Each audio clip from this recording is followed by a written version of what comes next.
नमस्कार, मैं मुकुल सिंह चौहान। देश में महंगाई लगातार बढ़ती जा रही है और जिस तरह से हमारे सामने सीएनजी, पीएनजी के भी दाम बढ़ रहे हैं, पेट्रोल, सब्जी, तेल और रसोई गैस सबके दाम लगातार बढ़ते जा रहे हैं। ऐसे में बेहद ज़रूरी हो जाता है कि हम रोज़गार की बात करें और ये भी बात करें कि इस समय जो भारतीय इकॉनमी है, उसकी क्या स्थिति बनी हुई है। इन तमाम पहलुओं पर हमारे साथ बात करने के लिए मौजूद हैं संतोष मेहरोत्रा जी। संतोष मेहरोत्रा जी विजिटिंग प्रोफेसर हैं centre for development university of bath UK में, और पूर्व में वो प्रोफेसर रहे हैं सेंटर फॉर लेबर जेएनयू में भी। हम सर से बात करेंगे इन तमाम मुद्दों पर और ये जानने की कोशिश करेंगे कि आखिर इन मुद्दों को किस तरह से देखा जाना चाहिए और क्या स्थिति इस समय बनी हुई है देश में रोज़गार की। सर, बहुत बहुत स्वागत है आपका। सर, सबसे पहले आप हमें ये बताइए कि 2018 के एक इंटरव्यू में प्रधानमंत्री मोदी से जब रोज़गार पे सवाल पूछा जाता है तो वो इसका जवाब देते हैं कि पकौड़ा तलना भी एक रोज़गार है। तो क्या अभी जो भारतीय वर्तमान परिदृश्य है जिसमें महंगाई बढ़ रही है, सब्जी से लेकर तेल से लेकर के रसोई गैस तक के जो दाम बढ़ रहे हैं, इसमें क्या पकौड़ा तल कर के एक व्यक्ति अपना जीवन यापन कर सकता है, अपने परिवार को ठीक से खिला पिला सकता है? और दूसरी चीज़ कि जब प्रधानमंत्री एक रोज़गार के सवाल पर इस तरीके का जवाब देते हैं तो इसे किस तरह से देखा जाना चाहिए? तो पहले तो आपके पकोड़े वाला सवाल का जवाब देता हूं मैं कि प्रधानमंत्री जी ये कह रहे थे कि अगर 200 रुपए कमा करके वो घर जाता है पकोड़ा तलने वाला, तो उसमें क्या बुराई है, वो भी तो एक रोजगार ही है। तो अब आप थोड़ा सा हिसाब लगाइए कि 200 रुपए अगर वो कमाता है, 30 दिन काम करता है महीने में, तो उसको 6,000 रुपए मिलते हैं। घर 6,000 रुपए मान करके चलते हैं कि मुनाफा लेकर के, मुनाफा है वो 200 रुपए, 200 रुपए के हिसाब से।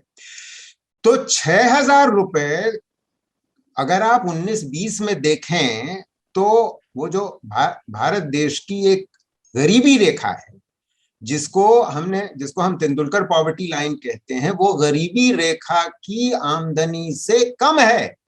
6,000 रुपए जो है, गरीबी रेखा करीब 7,500 रुपए है, और शहर में और गांव में उससे कम है, मगर फिर कम होने के बावजूद गांव में वो 6,500 रुपए। तो यानी कि न चाहे वो गांव में हो चाहे शहर में हो, 6,000 रुपए लेकर के पकौड़ा खिलाने वाला को गरीबी रेखा के नीचे रहेगा। तो मतलब क्या प्रधानमंत्री जी, सवाल ये किया जा सकता है, प्रधानमंत्री जी ये कह रहे थे कि कुछ भी काम हो, कोई फर्क नहीं पड़ता, आप चाहे गरीबी रेखा के नीचे ही रहो। आपने दूसरा मुद्दा उठाया कि भाई आजकल तो महंगाई बहुत हो रही है, महंगाई बढ़ती चली जा रही है, चाहे दाल हो, चाहे सब्जी हो, चाहे तेल हो। खास तौर से आजकल मैं खाने वाले तेल की बात कर रहा हूँ, सरसों के तेल की। तो पेट्रोल और उस पर तो हम आए नहीं अभी। मैं दिक्कत यह है कि मतलब इतनी आमदनी कम हो गई है, मैं कोविड से पहले की बात कर रहा हूं जी। तो दिक्कत यह है कि हमारे देश में मेरे हिसाब से इस तेंदुलकर पॉवर्टी लाइन के को अगर हम मान के चलते हैं, जो ऑफिशियल पॉवर्टी लाइन, उसके हिसाब से जो 2012 में जितने लोग गरीब थे उससे वो बढ़ करके 7.5 करोड़ उसकी संख्या बढ़ गई है, जो गरीबी रेखा के नीचे उतर आए हैं। 8 साल में 7.5 करोड़, यानी कि लगभग 1 करोड़ लोग गरीबी रेखा के नीचे उतर रहे थे पिछले 8 साल में, जब से मोदी जी आए हैं।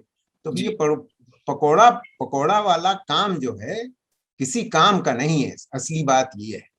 और उसका एक बहुत बड़ा कारण मुकुल ये है कि जो स्वरोजगारी होता है, यानी कि जो ठेला वाला है, जो नाई है, जो मोची है, जो दर्जी है, ये लोग हमारे देश के जो श्रमबल है, लेबर फोर्स है, उसका आधा है ये। इतनी बड़ी मात्रा है उनकी, और आधा अगर वो हैं स्वरोजगारी हैं, तो 1/4 वो हैं जो दैनिक मजदूर हैं, मतलब दिहाड़ी पे काम करते हैं। तो आप समझ लीजिए कि दिहाड़ी मजदूर वाले और जो स्वरोजगारी है, इन सब की आमदनी गरीबी रेखा से नीचे हो। आपने बात किया 8 सालों का, आपने ज़िक्र किया। मेरा अगला सवाल उसी से है कि अब हर चीज़ को 2014 के बाद और 2014 के पहले की तुलना में देखा जाता है। तो मैं आपसे ये भी जानना चाहता हूँ कि बहुत सारे लोग ऐसे हैं जो अभी भी ये मान रहे हैं कि सरकार जब बदली है, एनडीए गवर्नमेंट आने के बाद, मोदी सरकार के बाद, रोज़गार में कुछ खास नुकसान नहीं हुआ है, बहुत सारे लोगों का ये मानना है। तो क्या ऐसा भी कुछ तुलनात्मक अध्ययन हमारे सामने मौजूद है जिससे हम ये पता लगा सकें कि 2014 के पहले और बाद की स्थिति में किस तरीके का बदलाव हुआ है? निश्चित रूप से ये आंकड़े हैं और वो सरकारी आंकड़े हैं, क्योंकि सरकार ने पिछले 3 साल से हर साल एक पीरियोडिक लेबर फोर्स सर्वे करवाया है, जो हमारे देश की जानी मानी संस्था मिनिस्ट्री ऑफ स्टैटिस्टिक्स की संस्था है, नेशनल स्टैटिस्टिकल ऑर्गेनाइजेशन, वो करती है जी। तो बात यह है कि 17, 18, 18, 19, 19, 20 के तीनों सालों के आंकड़े हमारे पास हैं, और उससे पहले का जो लेबर फोर्स सर्वे था वो आंकड़े हमारे पास 11-12 के हैं। तो हम ये नहीं कह रहे हैं कि स्थिति केवल 14 के बाद बदतर हुई है, मगर हमें ये भी मालूम है कि 2004 और 14 के बीच में तो देश की विकास दर 8% थी, और वो विकास दर देश की, उसमें कमी आई है, और पिछले 3 सालों में तो कमी आती चली जा रही थी। मैं कोविड से पहले की बात कर रहा हूँ, 20 से पहले की बात कर रहा हूँ, कमी आती चली जा रही थी। तो बेरोजगारी दर 19-20 में हमारे देश के इतिहास में सबसे अधिक हो चुकी थी। तो अच्छा, अब एक तो पहली बात ये, बेरोजगारी दर इतनी कभी नहीं थी, 3 गुना बढ़ गई थी 12 के मुकाबले 18 में ही 3 गुना। और अगर आप युवा बेरोजगारी को लेकर के चलें, तो जो युवा बेरोजगारी मतलब 6% थी, वो 18% हो गई। अगर आप स्नातक हैं तो वो पहले लगभग 15-16% थी स्नातक की, और वो बढ़कर के 35-36% हो गई। तो मतलब दुगनी तिगनी दर हो गई है बेरोजगारी की, पहली बात। दूसरी बात कि देखिए, कोई भी आज का पढ़ा लिखा नौजवान या युवती खेती में नहीं काम करना चाहता। मैं अब आपको तुलनात्मक आंकड़े बताता हूं कि 4-5 और 12 के बीच में, 2004-5 और 12 के बीच में हर साल 75 लाख गैर कृषि क्षेत्र में रोजगार पैदा हो रहा था, 75 लाख। और 12 के बाद हर साल वो कम होकर के 30 लाख से कम हो गया। 75 सालाना, कहाँ 30 से कम सालाना। तो जाहिर है जब रोजगार नहीं कम हो जाएगा, ये नहीं कह रहा हूं कि मैं नहीं बढ़ा, मगर उस रफ्तार से नहीं बढ़ा जिस रफ्तार से हमारे युवा पढ़ लिख करके नौकरी ढूंढ रहे थे। तो वो लेबर मार्केट एंटर कर रहे थे, नौकरियों की तलाश में थे। तो जैसे जैसे नौकरियों की तलाश बढ़ी, वैसे वैसे बेरोजगारी दर बढ़ गई, तिगनी हो गई। मुकुल जी, मैं आपको ये समझाने की कोशिश कर रहा हूँ। और तीसरी बात यह है कि जब बेरोजगारी इस भयंकर रूप से बढ़ती है, तो होता यह है कि there are more people in the labor market looking for work than there is work।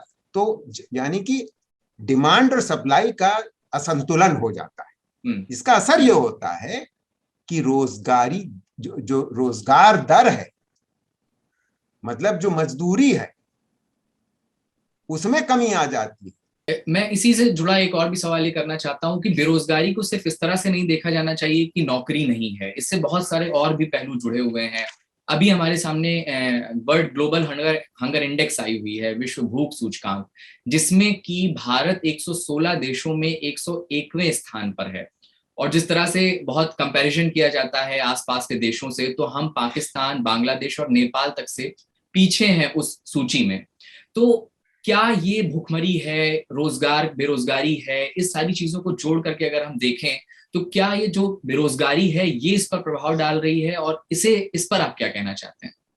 बिल्कुल, इसमें कोई दो राय है ही नहीं कि ग्लोबल हंगर इंडेक्स में जो हमारी गिरावट आई है रैंकिंग में, उसके 2 बहुत बड़े कारण आपने सही बताए। एक तो बेरोजगारी, दूसरा उसकी वजह से पॉवर्टी रेट बढ़ना, यानी कि गरीबी रेखा से जितने लोग हैं के नीचे जितने लोग हैं उनमें 7.5 करोड़ की वृद्धि होना, ये बहुत बड़े कारण है। यानी आमदनी कम हो गई तो आप गरीबी रेखा से नीचे कम हो गए। तो देखिए, मैं जरा सा ये जो ग्लोबल हंगर इंडेक्स है उस पर थोड़ा सा मैं चर्चा करना चाहूंगा। पहली बात तो ये जो नेपाल बांग्लादेश पाकिस्तान वाली बात, वो मैं थोड़ा सा समझा दूं। बात ये है कि ये जो 19 और जो 20 के बीच में अंतर है, ये जो हम क्या 99 स्थान पे थे या 94 स्थान पे थे और 101वें स्थान पे आ गए, और हम नेपाल बांग्लादेश पाकिस्तान से पीछे हो गए। तो उसमें बात ये है कि एक तो गरीबी बढ़ी, और दूसरे हुआ ये कि हमने जिस तरीके से कोविड को हैंडल किया, हमारी सरकार ने इतनी भयंकर गलतियां करी कोविड को हैंडल करने में। मैं फर्स्ट वेव की बात कर रहा हूं, मैं दूसरी वेव की तो बात ही नहीं कर रहा अभी, क्योंकि ये आंकड़े हमको दूसरी वेव की का हश्र वो नहीं बता रहे हैं। तो पहली वेव में ही हमने एक भयंकर लॉकडाउन किया, देशव्यापी लॉकडाउन किया, बड़ा स्ट्रिक्ट लॉकडाउन किया, और नेपाल बांग्लादेश में पाकिस्तान में इस तरीके का देशव्यापी और इतना स्ट्रिक्ट लॉकडाउन नहीं किया गया, जिस वजह से उनकी अर्थव्यवस्था उस तरीके से अस्थिर नहीं हुई, डगमगाई नहीं, और उनका काम चलता रहा। तो अब हुआ ये कि आप अगर हमारी विकास दर को देखें 2020 में और इन दो देशों की विकास दर को देखें या और विकासशील देशों की विकास दर की तुलना करें, तो आप ये पाएंगे कि हमारी विकास दर जो घटी, आपको याद है 7.3% घटी है 2021 में, तो वो इसी वजह से घटी क्योंकि हमने कोविड को इस बुरी तरीके से हैंडल किया, गलत तरीके से हैंडल किया, जो इन देशों ने नहीं किया। अब दूसरी बात पे आता हूं, ये जो ग्लोबल हंगर इंडेक्स का, इसका देखिए इसके 3 मानक हैं। ग्लोबल हंगर इंडेक्स 3 चीजों से बनता है। एक है उसका एडल्ट कैलोरी इनटेक, यानी आदमी खाना कितना खाए। दूसरा है कि बच्चों की मृत्यु दर, चाइल्ड मोर्टेलिटी रेट, ठीक है। और तीसरा चाइल्ड मेल न्यूट्रिशन, बच्चों का कुपोषण। और कुपोषण के दो अंग हैं, एक की दुबलापन और दूसरा नाटापन, बच्चे का दुबलापन और नाटापन। तो अच्छा, तो इन 3 चीजों को, 4 चीजों को मिला करके ये ग्लोबल हंगर इंडेक्स बनता है।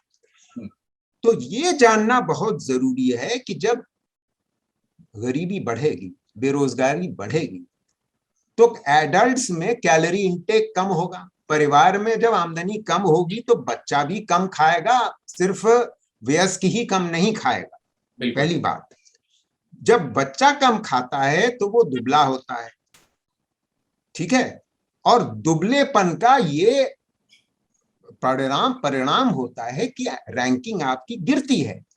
और इन्फेंट मोर्टेलिटी रेट, बच्चों की मृत्यु दर, देखिए उसमें सुधार होता रहा है पिछले कई सालों में, मगर चिंताजनक बात यह है कि जब भुखमरी है, जब बच्चे दुबले हो रहे हैं, तो इसमें क्या ताज्जुब है कि उनकी मृत्यु दर में कमी आने की संभावना कम हो जाती है। नेपाल बांग्लादेश पाकिस्तान में वो बात नहीं रही।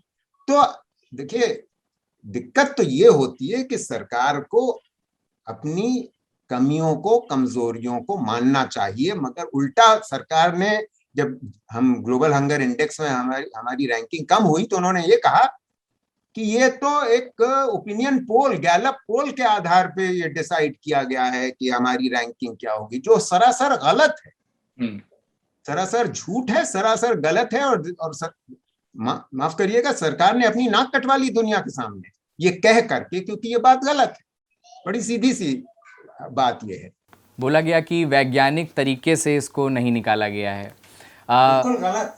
जी। मेरा अगला सवाल ये है कि बहुत सारे लोग इस बात में भी सर दिलचस्पी रखते हैं जानने में कि जब रोज़गार की बात आती है तो क्या जो शहरी और ग्रामीण क्षेत्रों का जो रोज़गार है, उसके क्या हमारे पास कुछ आंकड़े मौजूद हैं जिससे हम समझ सकें, क्योंकि कोरोना काल में चीज़ बहुत ज़्यादा साफ तरीके से हमारे सामने आई जब माइग्रेंट लेबर्स वर्कर्स शहरों से गांव की तरफ जाने लगे, तब मनरेगा का भी जिक्र आया। तो क्या गांव की स्थिति और शहर की स्थिति को अगर हम एक तरह से देखें, उसका अध्ययन करने की कोशिश करें, तो हमारे सामने क्या निकल करके निष्कर्ष आता है? पहली बात तो मैं आपको ये बता दूं कि गरीबों की संख्या 2020 में ग्रामीण इलाकों में 2012 में 22 करोड़ से कम थी और वो 20 में आकर के बढ़ करके 28 करोड़ हो गई, 22 से 28, यानी कि समझ लीजिए लगभग 1/3 ज्यादा हो गई। बिल्कुल। और बिल्कुल शहरी इलाकों में जो 5 करोड़ से थोड़ा ऊपर थी वो बढ़ करके 6.25 करोड़ हो गई। तो बढ़ी तो 20% लगभग बढ़ी। तो देखिए हमारे देश का अधिकतर जनता ग्रामीण इलाके में रहती है और वहां गरीबी है भी ज्यादा। दूसरी बात आपने ये सही बताई, ये जो हाल का जो की स्थिति है कि लोग 20 में और फिर 21 में दूसरी लहर में कोविड की वापस गए पलायन करके अपने गांव। अब देखिए क्या होता है कि वैसे ही लोग ग्रामीण क्षेत्र और खेती छोड़ करके शहर आकर के काम करना चाहते हैं, क्योंकि यहाँ रोजगार दर बेहतर है, यहाँ ज्यादा रोजगार है। और ये पिछले 15 साल से 2020 तक, ये 2020 के जनवरी फरवरी तक ये हो रहा था, हर साल हो रहा था कि लोग गांव छोड़ करके और खेती छोड़ करके। वो एक अच्छी बात थी, जिसे स्ट्रक्चरल ट्रांसफॉर्मेशन एक विकासशील देश के लिए कहा जाता है। वो मूलभूत परिवर्तन हमारे देश में हो रहा था। कोविड की वजह से लोग जो वापस गए डर के मारे, और सही डर था उनका, उसका असर ये हुआ कि ग्रामीण इलाकों में जो वैसे ही सरप्लस लेबर था, ज्यादा लेबर था, वो और बढ़ गया। तो निश्चित रूप से ग्रामीण इलाकों में जब लोगों की संख्या बढ़ जाती है, श्रम बल बढ़ जाता है, तो ज्यादा लोग नौकरी ढूंढ रहे होते हैं, काम ढूंढ रहे होते हैं। तो जो मजदूरी दर है, जो दिहाड़ी पे काम करता है गांव जा करके, वो उसकी दिहाड़ी की रेट कम हो जाती है, और वही डिमांड सप्लाई वाला जो नियम आप बता, जिसका असर देशव्यापी होता है। क्योंकि वो जब आपका लेबर एक्सेस हो जाएगा तो आमदनी कम हो जाएगी, चाहे स्वरोजगारी की हो, चाहे दिहाड़ी वाले की हो। और कई लोग ऐसे भी हुए जो जिनके पास अच्छी नौकरी थी, रेगुलर जॉब था, और रेगुलर जॉब्स में कमी आई है जनाब। 19-20 में रेगुलर जॉब्स में कमी आई है और स्वरोजगारियों में बढ़ोतरी हुई है और दिहाड़ी मजदूर में बढ़ोतरी हुई है। तो स्वरोजगार और दिहाड़ी मजदूरी की बात हम लगातार इस आपके संग चर्चा में कर रहे हैं। और आपने देखा कि अच्छा काम वो होता है जो रेगुलर काम होता है, ना कि दिहाड़ी पे काम करना या स्वरोजगार करना। तो यह स्थिति बहुत गंभीर है। जी सर, मेरा आखिरी सवाल है इस बातचीत का कि अभी अगर हम 2021 में अक्टूबर में बात कर रहे हैं रोज़गार को लेकर के, तो एक सबसे बड़ी बात ये कही जाती है कि कोरोना काल था, हर जगह की स्थिति ख़राब थी, तो रोज़गार इसलिए भारत भी उससे प्रभावित हुआ। लेकिन अब आगे, क्योंकि अब परिस्थितियाँ थोड़ी सामान्य होती हुई दिखाई दे रही हैं, कोरोना काल के बाद लोग वापस लौट रहे हैं कामों की तरफ, शहरों की तरफ भी लोग आ रहे हैं। अब आगे की क्या संभावनाएं आपको दिख रही हैं कि आगे क्या कुछ आपको अच्छा होता नज़र आ रहा है रोज़गार के, अगर हम इस तरह से बात करें तो? पहली बात तो मैं ये कह दूं कि हमारे पास CMI की वजह से 2019, 2020, 2021 हर साल का, हर महीने का रोजगार का आंकड़ा है जी, और वो पुख्ता आंकड़ा है, उसमें कोई शक शुबा करने की बात नहीं है। और हम ये देख रहे हैं कि 19 में जितने लोगों को काम मिला हुआ था, उससे कम हुआ 20 में, काफी कम हुआ 20 में। मतलब मैं लाइन बना करके आपको दिखा सकता हूँ, जिसमें अभी वो संभव नहीं है। जी। और 21 में जब सेकेंड वेव आया तो वो स्थिति में और गिरावट आई, मगर 20 के मुकाबले, इसमें कोई दो राय नहीं है कि 20 के मुकाबले 21 में रोजगार में सुधार हुआ है। तो आपकी उस तरीके से आपकी बात सही है, मगर 21 में भी रोजगार की स्थिति वो नहीं है जो 19 में स्थिति थी। अच्छा। और मैं आपको ये कह रहा हूं कि 19 की स्थिति तो हमारे देश के इतिहास में 48 साल में उतनी खराब नहीं थी। तो यानी कि स्थिति अभी भी बहुत गंभीर है। तो मैं आपको ये फिर से दोहराना चाहता हूं कि अगर पिछले 8 साल में 7.5 करोड़ लोग गरीबी रेखा से नीचे उतरे हैं, तो पिछले साल में, क्योंकि ये आंकड़ा केवल जून 2020 तक का है, उसके बाद पिछले साल भर में जुलाई 20 के बाद और आज तक लगभग 1 से 1.5 करोड़ लोग और गरीबी रेखा से नीचे गए होंगे। यानी कि आज की तारीख में ये आंकड़ा 9 करोड़ पहुंच गया होगा। क्योंकि आप 21 का हाल देखिए महंगाई का। 21 का हाल, चाहे तेल हो, चाहे पेट्रोल हो, चाहे डीजल हो, खाने का तेल की बात कर रहा हूं मैं, चाहे दालें हो, चाहे सब्जी हो, सब में महंगाई है। और आरबीआई के आंकड़ों के आधार पर मैं कह रहा हूं, आरबीआई के और फूड इन्फ्लेशन, फूड जो है, देखिए आपने सवाल किया था ग्रामीण और शहरी इलाकों जी। ग्रामीण इलाकों में फूड का कंपोजिशन कंज्यूमर प्राइस इंडेक्स में लगभग आधा होता है, 54% होता है। तो फूड इन्फ्लेशन जब होता है तो बहुत दिक्कत है। और शहरी इलाकों में करीब 45% होता है। फूड और फ्यूल मिलाकर के करीब 50 और 60% के बीच में उसका वेट होता है कंज्यूमर प्राइस इंडेक्स में। तो अब आप सोचिए कि जब फ्यूल की भी रेट बढ़ रही है, जब खाने की महंगाई हो रही है, फूड इन्फ्लेशन हो रहा है और नौकरियां कम होती जा रही है, तो इसका अर्थ ये होगा मुकुल आगे चलते हुए कि हमारी जो हम रिकवर भी करेंगे अगर, तो हम 22 में सिर्फ उस स्तर पे शायद पहुंचे जो 19 का स्तर था। मैं टोटल जीडीपी की बात कर रहा हूं, सकल घरेलू उत्पाद। और अगर पर कैपिटा जीडीपी यानी प्रति व्यक्ति आय की बात करूं तो हम प्रति व्यक्ति आय 22 में भी वहां नहीं पहुंचेंगे जहां हम 19 में थे। क्योंकि इसका कारण यह है कि इतनी ज्यादा इकाइयां बंद हो गई, छोटी इकाइयां, लघु इकाइयां, जो इस रफ्तार से एग्रीगेट डिमांड कम होने की वजह से इकाइयां कम होती चली जा रही हैं। और ये इकाइयां ही गैर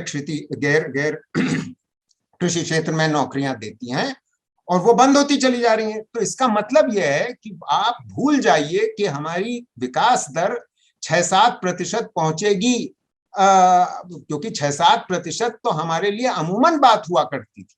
बिल्कुल 2015 तक 6-7% तो हमारे लिए अमूमन बात हुआ करती थी। 2004 और 14 के बीच में तो 8% थी।